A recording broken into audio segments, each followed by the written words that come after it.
So now let's take these values and go through and draw free body diagrams with those forces now in place of the unknowns from before. So member one,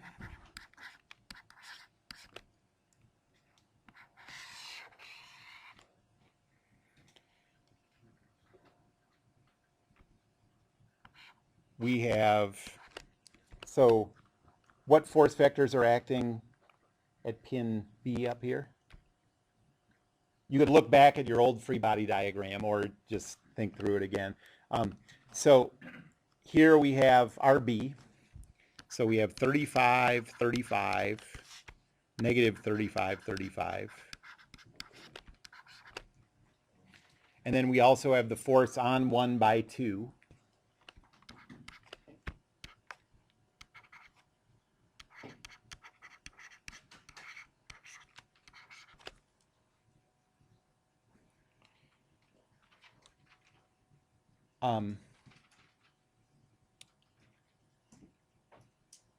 And at pin A, we have just the force on 1 by 3. So that's just going to be 0, 35, 35. So I'll rewrite this.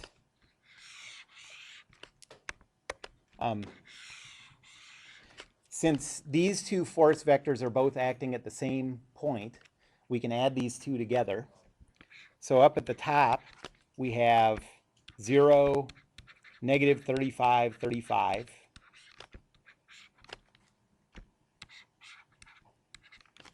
And at the bottom, we have 0, positive 35, 35.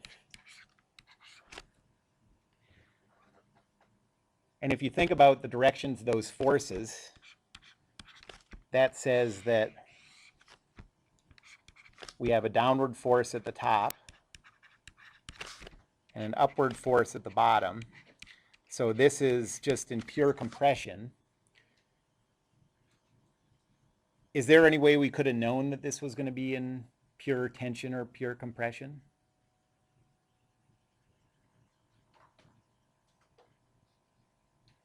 Yes. Well, the reason is this, because we neglected the weight and all of the loads act at the pins on this member. This is a two-force member. And so those forces have to act on a line between the pins. And if you really, cutting down the computation load for a computer program or your calculator or whatever was a big concern, you could take advantage of that and come up with a scheme where you said, well, I'm not gonna call those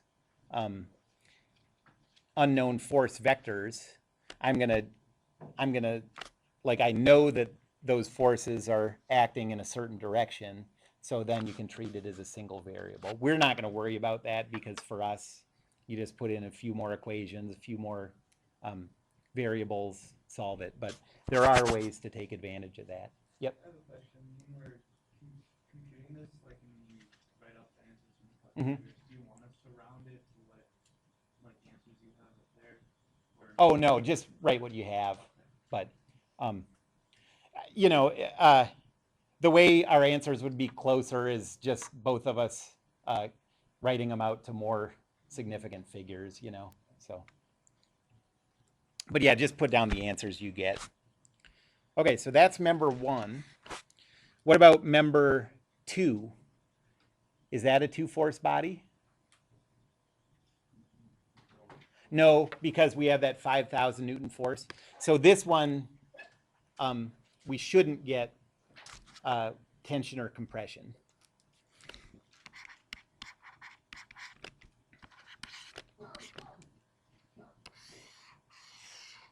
Okay, so on this one, we have the 5,000 Newton force.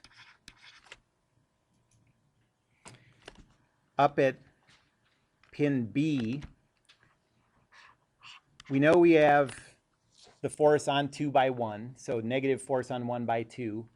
Do we also have RB? No, because the pin, RB is acting on the pin, and the pin's part of member 1. So all we have here is the negative of F12, so that's 35, 35, 0.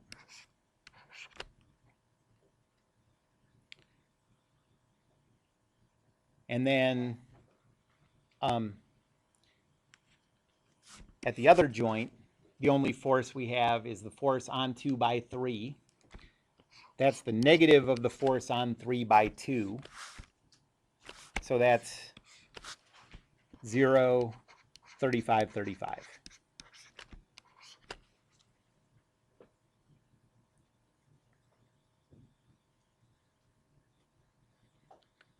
And then member 3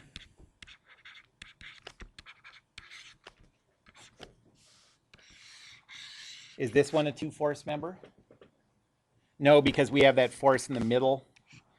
So we know R is acting up in the middle, 70, 71.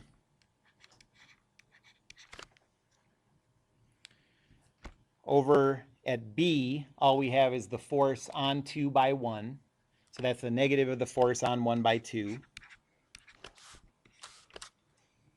So that's positive 35, 35, 0.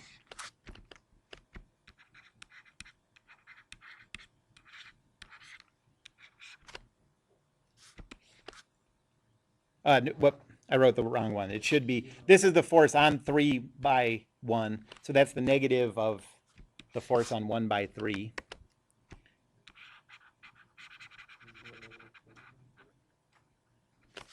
So 0, this is negative, yes, you're right. So 0, negative 35, 35. And then over here, we have the force on 3 by 2.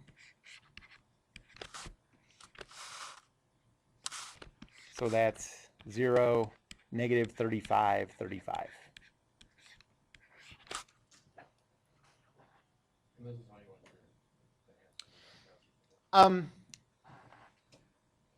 I want you to be able to do that. So I think for now, just make sure you know how to do that on all the practice problems.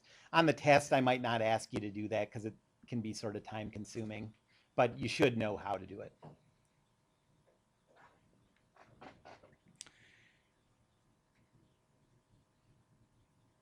Okay, and the one other, so the first sanity check we had here was there was one member that we expected to be in tension or compression because it was a 2-force member.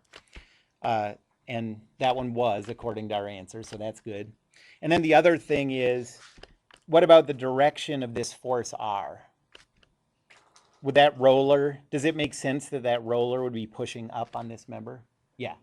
If it wasn't, that would mean a roller isn't an appropriate joint there for the loads that you want it to hold up, because it would mean that roller would be expected to hold it down on the ground.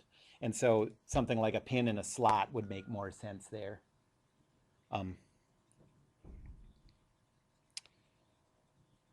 Okay. And if we, as far as the 2-force members go, so we did 2 problems in a row where weight wasn't included, but just remember, nothing's a 2-force member in a structure if you include weight. And generally, we're going to include weight. Okay.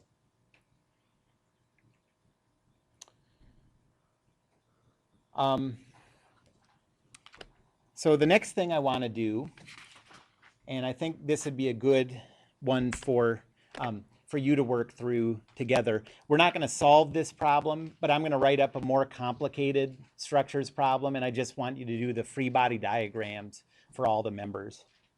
So let me just write it up here, and then we'll go take a break, and you can work on it when you get back.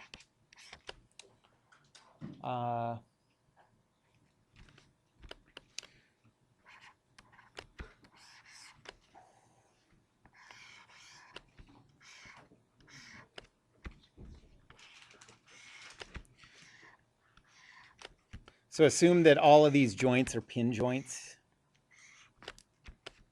So there's a pin here, here, here, here. And let's say that there's a roller here.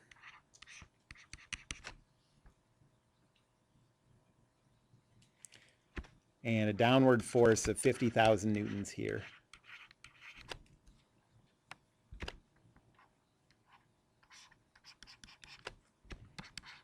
And I just want you to draw a free body diagram for each member.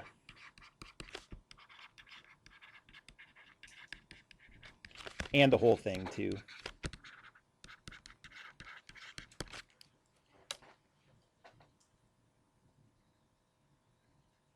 Okay, so